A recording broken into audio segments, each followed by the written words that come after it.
We're also checking back on the 2020 campaign trail. We are waiting to see Senator Kamala Harris in Iowa in just about 15 minutes or so. It's her first campaign event of the morning, and it's happening as she's now being forced to respond to an alleged incident at the law firm where her husband's a partner. The senator's husband, Douglas Emhoff, works for DLA Piper.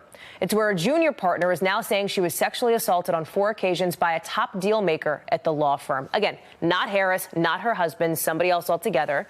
Neither of the two of them are involved or named in this complaint. But now that woman's attorneys are trying to pull the senator into this, writing an open letter asking Harris for help to get their client out of mandatory arbitration rules.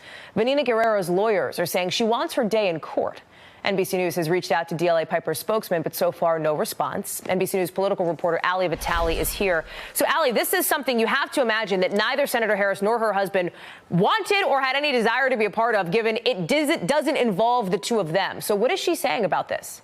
Right. It does not involve either of them. And right now, Senator Kamala Harris is speaking out through a spokeswoman. We'll put that on the screen. Her comms director, Lily Adams, saying to NBC that Senator Harris has been and continues to be a staunch advocate for survivors and believes all people must be guaranteed their day in court. That statement goes on to say Harris has long opposed forced arbitration agreements, and that position has not changed, and she does not believe this in any exception. Now, that open letter that you mentioned from Guerrero's lawyers, they're saying that Kamala Harris is in a, quote, unique position to condemn the actions of DLA Piper and make clear that mandatory arbitration must stop. Now, the reason they're saying this is because, A, Kamala Harris is running for president. You really don't get a bigger platform than that. And on the other hand, of course, as you mentioned, her husband does work at this firm. We're keeping an eye because you're right. She has her first event of the day today in Iowa. If this comes up, we'll bring it right to you.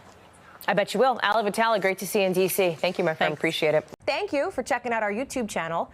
Why don't you subscribe? It's really easy. Just click on that button down there. And for more news from MSNBC, click on any of these videos here for the latest interviews and highlights. You can get more videos from MSNBC with our newsletters. Head over to msnbc.com/newsletters to sign up.